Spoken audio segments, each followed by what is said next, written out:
प्यारे भाई बहनों, आप सभी को मैं पास्टर अमूल्य और मेरे परिवार की ओर से प्यार भरा जय मसीह की। तो आइए आज सुबह हम परमेश्वर के धर्मशास्त्र से मनन करते हैं। आज का वचन का विषय है खुद को धोखा मत दो। याकूब के पत्री 1 अध्याय के 22 में इस तरह से कहा है कि परंतु वचन पर चलने वाले बनो और केवल सुनने वाले ही नहीं जो अपने आप को धोखा देते हैं। आज के वचन को मैं एक छोटा सा लड़का के व्यवहार से करना चाहता हूँ। एक छोटा सा लड़का बीमार हो गया। वो बुखार से तड़प रहा था।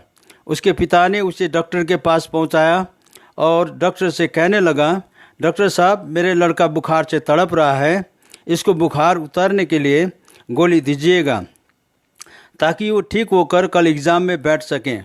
डॉक्टर ने उसे जांच करने के बाद उसे बुखार उतरने का गोली दी और कहा गोली खाते ही थोड़ी देर में बुखार उतर जाएगा।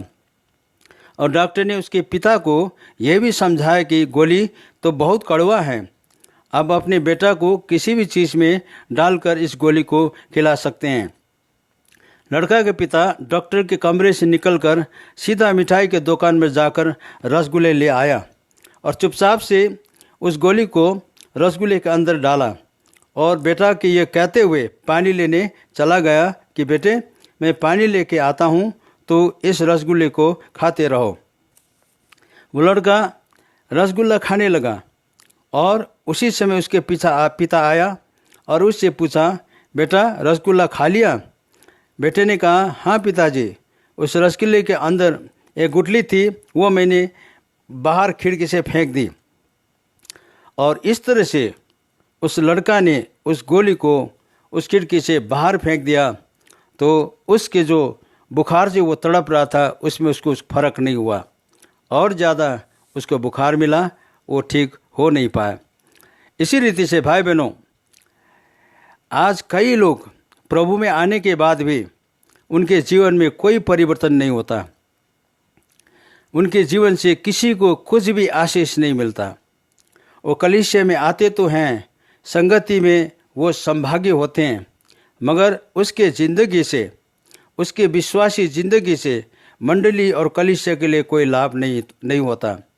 न कलीसिया से उसको कोई लाभ मिलता, वो लाभ से उसको जीवन में परिवर्तन आता है। जितनी प्रार्थना और उपवास उसके लिए करें, लेकिन उसको छुटकारा नहीं मिलता। आखिर क्यों ऐसा होता है? इसका कारण क्या है? प्रिय मित्रों, इसका कारण है हम परमेश्वर का वचन सुनते तो हैं मगर उस पर चलते नहीं। बस शून्य भर के रिवाज निभाते हैं, उसके बाद जैसा पहले था वैसे ही हम जीने लगते हैं, जैसे संसार के लोग जीते हैं। इसका मतलब हम हर बार जब वचन सुनते हैं और उसके मुताबिक नहीं चलते हैं तो हर बार हम अब खुद को धोखा देते हैं। मत्ती 7 अध्याय के 24 से लेकर 27 पद तक प्रभु यीशु मसीह कहता है, जो मेरी बातें सुनकर उन्हें मानता है वो बुद्धिमान मनुष्य है, जो अपना घर चट्टान पर बनाता है। दुख, मुसीबत और तकलीफ़ों में भी वो स्थिर बना रहता है।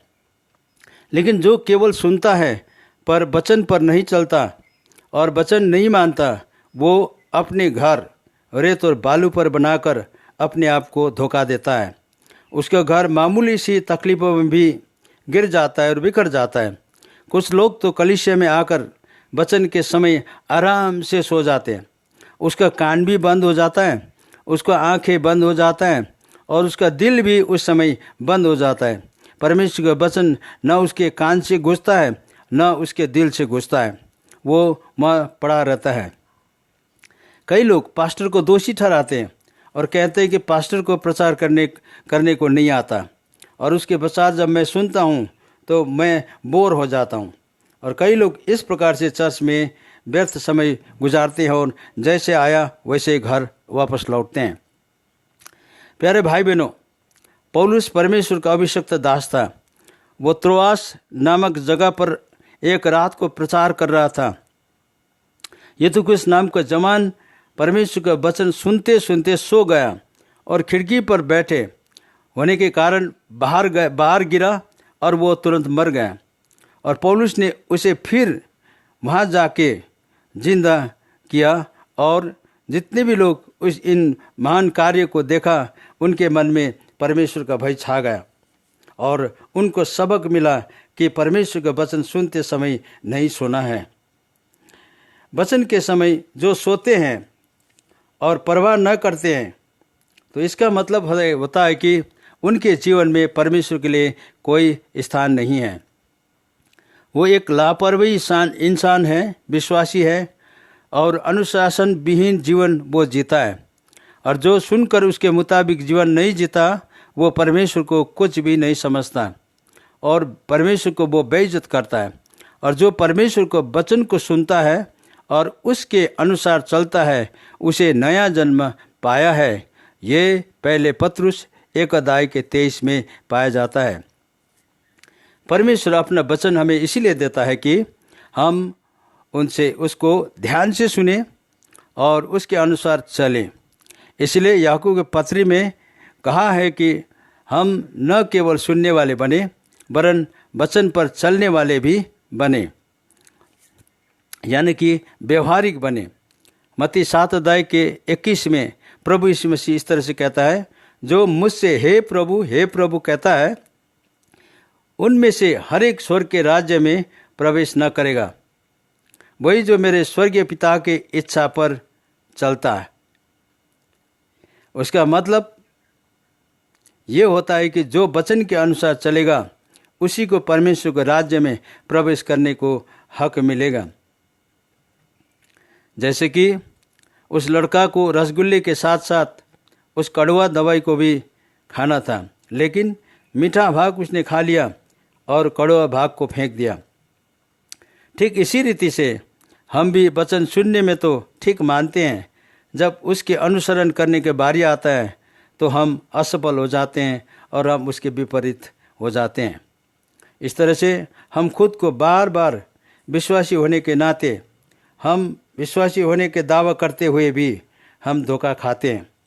इसलिए याकूब के पत्री फिर एक बार आपको कहता हूँ कि वचन पर चलने वाले बनो और केवल सुनने वाले ही नहीं जो अपने आप को धोखा देता है। भाई बहनों, हमें दोनों ही काम करना है, सुनने का काम और चलने का काम भी। अगर वो लड़का आज्ञा पालन करके रसगुल्ले के साथ कड़वा गोली भी खा लेता तो वो पूरी तरह से ठीक हो जाता, मगर उसने ऐसा नहीं किया। इसलिए वो जैसे पहले बीमार था वो वैसे ही रहा। अपने पिताजी के कहने पर सुन तो लिया परंतु उस हिसाब से पालन नहीं किया। उसने अपने पिता को धोखा दिया और अपने आप को भी धोखा दिया। नतीजा क्या हुआ? उसके जीवन में कोई परिवर्तन नहीं आया, कुछ भी नहीं मिला और उसके जीवन में उसको दुख मिला और भी ज़्यादा बुखार के चपेट में वो आ गया। भाई बहनों, परमेश्वर केवल वचन सुनने वालों से प्रसन्न नहीं होता, लेकिन वचन सुनकर पालन करने वालों से परमेश्वर, उसके मुताबिक चलने वालों से परमेश्वर प्रसन्न होता है। परमेश्वर हमें बुद्धिमान मनुष्य के रूप में देखना चाहते हैं। जिसने अपने घर चट्टान पर बनाया था वो वचन सुनने और उसके अनुसार चलने वाला बनकर बुद्धिमान हो गया था और हर वक्त, हर समय पर वो हर परिस्थिति में स्थिर रहा, क्योंकि वो परमेश्वर के वचन सुनने और उसके अनुसार चलने वाला व्यक्ति था। आज के प्रभु के वचन के अनुसार आप इन दोनों में कौन से श्रेणी में हैं? आप कौन से स्थान में खुद को पाते हैं? केवल वचन सुनने वाले या सुनकर उसे पालन भी करने वाले में से? यदि आज हमारे जीवन में इन दोनों में से कुछ भी कमी है, कुछ भी छोड़े या सुनने वाले और अनुसरण ना करने वाले हैं या कोई भी परमेश्वर को धोखा देने वाले बात हम कहते हैं, तो आज सुबह परमेश्वर का वचन सुनते सुनते मन में हम निर्णय ले सकते हैं और परमेश्वर से ये प्रार्थना कर सकते हैं कि प्रभु, मैं आज से निर्णय लेता हूँ कि मैं केवल तेरे वचन को सुनने वाला ही नहीं, लेकिन तेरे वचन को पालन करने वाला भी इंसान, आदमी, एक विश्वासी बनना चाहता हूँ, ताकि मैं तेरे दृष्टि में बुद्धिमान मनुष्य की तरह ठहर जाऊँ।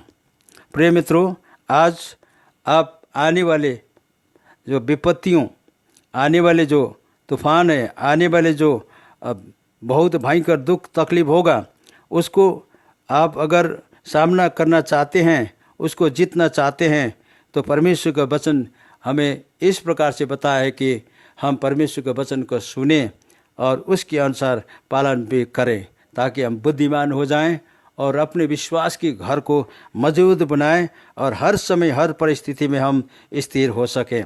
परमेश्वर आज इस वचन को आपने सुना है और इस वचन को सुनकर अनुसरण करने के लिए आपने निर्णय लिया है, इसलिए इस वचन के द्वारा आप सभी को परमेश्वर आशीष दे। तो आइए हम आशीर्वाद के साथ आज का वचन को यहाँ समाप्त करते हैं।